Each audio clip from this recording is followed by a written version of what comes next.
Hello everyone, welcome to fix guideline. इस session के अंदर अध्ययन करेंगे भारत में महारत्न, नवरत्न और मिनी रत्न कंपनियों की कितनी कह सकते हैं कंपनियां हैं।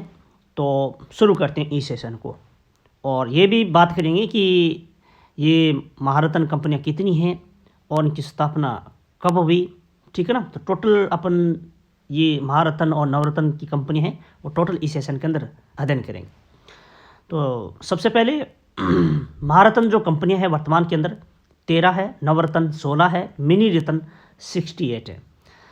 अब महारत्न कंपनियों को कौन सी मापदंड होना चाहिए जिसकी वजह से यानी ये पात्र माने जाते हैं या फिर इसको महारत्न का दर्जा दिया जा सकता है।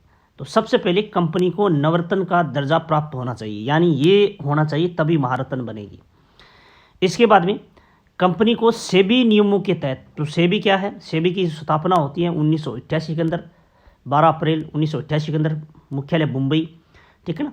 और सेबी का जो फुल फॉर्म है securities and exchange board of India. ठीक है ना।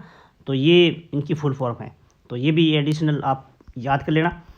और सेबी के नियमों के तहत न्यूनतम निर्धारित सार्वजनिक सेध आधारित पर भारतीय स्टॉक एक्सचेंज की सूचीबद्ध किया जाना चाहिए। ठीक है ना।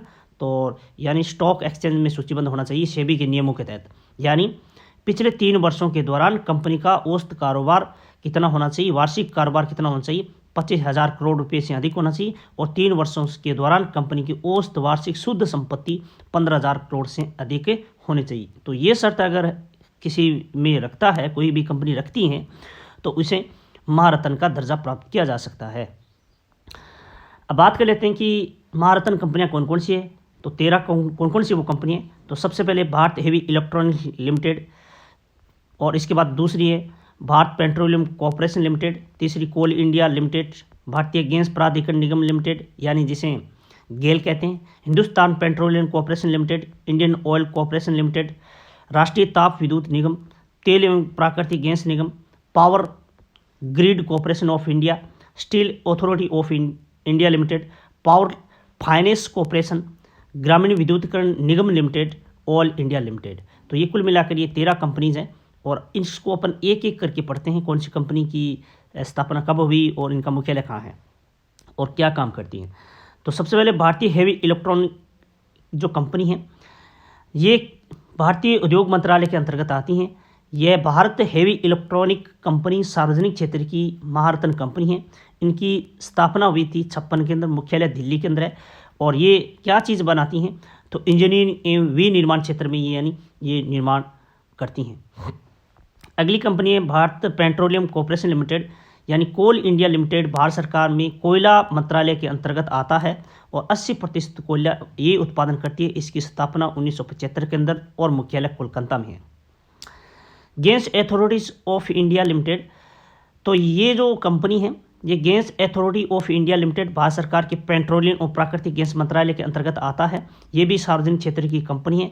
ये हाजिरा और बीजापुर जगदीशपुर ये पाइपलाइन है, ये इन्हीं के अंडर में आती हैं। और गेल की स्थापना 1984 में, जिसका मुख्यालय नई दिल्ली में है।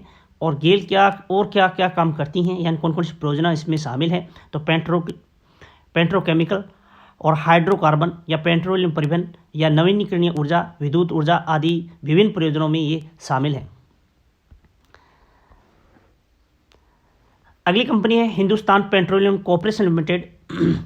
ये भी भारत सरकार के पेट्रोलियम मंत्रालय के अंतर्गत आता है। इसे 2019 में महारत्न कंपनी का दर्जा मिला था। 2018 में यानी ONGC ने पेट्रोलियम यानी जो हिंदुस्तान पेट्रोल कॉरपोरेशन लिमिटेड ने 51% यानी क्वांटिटी के साथ स्वामित्व प्राप्त कर लिया था। और इनका जो स्थापना हुई थी वो 1952 में। इनका मुख्यालय मुंबई के अंदर है और मुंबई और विशाखापट्टनम यानी हिंदुस्तान पेट्रोल कॉरपोरेशन लिमिटेड की रिफाइनरी भी स्थित है। अगली कंपनी की बात करते हैं इंडियन ऑयल कॉरपोरेशन लिमिटेड। ये भारत सरकार की पेट्रोलियम और प्राकृतिक गैस मंत्रालय के अधीन है। और इसके अधीन कह सकते हैं कि 23 में से 11 रिफाइनरी इसी के अंडर में आती हैं। सार्वजनिक क्षेत्र की जो कंपनी है, ठीक है ना, ये भी सार्वजनिक क्षेत्र की कंपनी है। इनका स्थापना 59 के अंदर हुई थी, मुख्यालय नई दिल्ली में है। नेशनल थर्मल पावर कॉरपोरेशन इनकी स्थापना 1975 के अंदर हुई थी और ये भी भारत सरकार की ऊर्जा मंत्रालय के अंडर आता है। इनका जो मुख्यालय वो नई दिल्ली के अंदर है और ये भी विद्युत उत्पादन के लिए यानी ये विद्युत वितरण करता है। तो यानी इनका मुख्य ये वर्क है यानी कार्य है। Oil and nature gas corporation ये पेट्रोलियम और प्राकृतिक गैस मंत्रालय के अधीन है और सार्वजनिक क्षेत्र की सबसे बड़ी और तेल उत्पादन कंपनी है ये।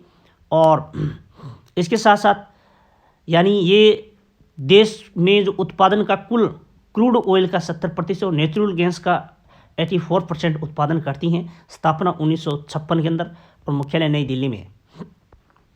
Power grid corporation of India ये भी ऊर्जा मंत्रालय के अधीन है। ये भी सार्वजनिक क्षेत्र की कंपनी है और पावर ग्रिड देश के अलग अलग राज्यों के विद्युत स्थानांतरण करती हैं। ये देश का कुल 25% विद्युत वितरण करती हैं, जिसकी स्थापना 1989 के अंदर। और इसके साथ यानी पहले इसका अलग नाम था, यानी शुरुआत में इसका नाम national power transmission corporation limited था, लेकिन 1992 के अंदर इसका नाम बदलकर ये नाम रख दिया गया। और इनका मुख्यालय कहाँ है तो गुरुग्राम हरियाणा के अंदर है, हरियाणा, ठीक है ना। तो ये याद कर लेना, बहुत इंपॉर्टेंट है ये।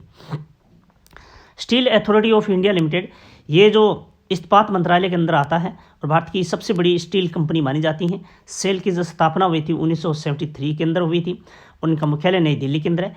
और सेल की और कंपनी कहाँ पे हैं, ये 5 कंपनी हैं, भिलाई, बोकारो, बरनपुर, दुर्गापुर और राउरकेला। ये 5 संयंत्र यहाँ पे स्थापित है। 3 और हैं, सलेम, दुर्गापुर, भद्रावती। ये 3 यानी एकीकृत इस्पात संयंत्र का संचालन यही करती हैं। और सौमंडल सेल की पहली महिला अध्यक्ष बनी, ठीक है ना। तो सेल कंपनी की पहली महिला अध्यक्ष कौन है, सौमंडल। रूरल इलेक्ट्रिफिकेशंस कॉरपोरेशन लिमिटेड, तो इनका कह सकते हैं ये कंपनी ऊर्जा मंत्रालय के अंडर में आती हैं। और ये जो कंपनी है केंद्र और राज्य विद्युत कंपनी और इलेक्ट्रॉनिक कॉरपोरेशन को और अन्य निजी जो बिजली उत्पादन कंपनियों को ऋण उपलब्ध करवाती हैं। इनकी भी स्थापना 1969 के अंदर और मुख्यालय भी नई दिल्ली में है। पावर फाइनेंस कॉरपोरेशन ये भी ऊर्जा मंत्रालय के अंडर में आता है, जिसकी स्थापना 1986 में, मुख्यालय नई दिल्ली के अंदर है। और ये क्या करती हैं, ये फाइनेंशियल कंसल्टिंग यानी वित्तीय उत्पादन या इन्वेस्टमेंट, लोन, बैंकिंग आदि क्षेत्रों में कार्य करती हैं। और ये भारत की 12वीं महारत्न कंपनी का इसे दर्जा प्राप्त हुआ था। और परमिंदर चोपड़ा जो वर्तमान में इसकी पहली महिला यानी अध्यक्ष है, ठीक है ना।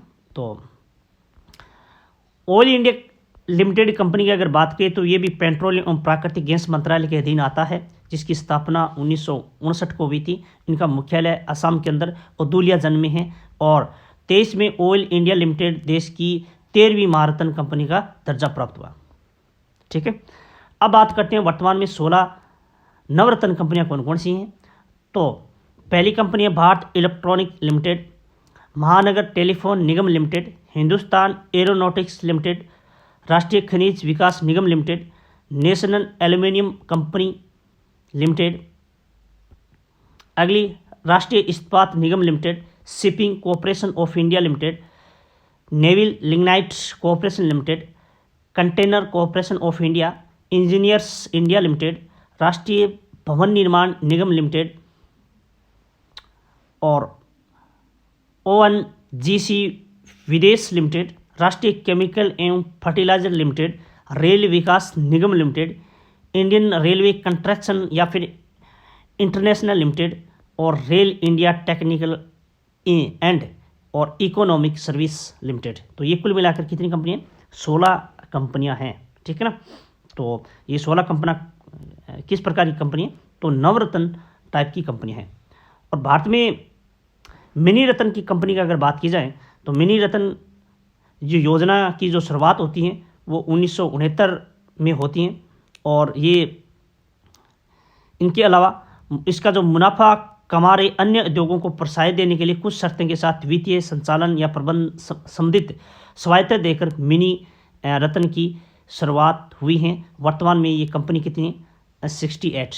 अब मुझे वाकई में आप तैयारी कर रहे हैं तो मुझे आप ये बताएं कि ये अभी अपन जो पढ़ा है, ये भिलाई, बोकारो और ब्रह्मपुर, दुर्गापुर, राउरकेला, ये 5 जो सेल की जो स्थापित जो संयंत्र हैं, ये कौन कौन से स्टेट के अंदर आते हैं। तो ये इस कमेंट बॉक्स में आप इनका आंसर ज़रूर बताइएगा, क्योंकि आप अगर बताते हैं तो निश्चित तौर पर मैं मानता हूँ कि आपकी तैयारी बड़ी अच्छी या फिर ज़ोरों शोरों से चल रही है। तो इस सेशन में बस इतना ही, मिलते हैं नेक्स्ट सेशन के साथ, तब तक के लिए धन्यवाद।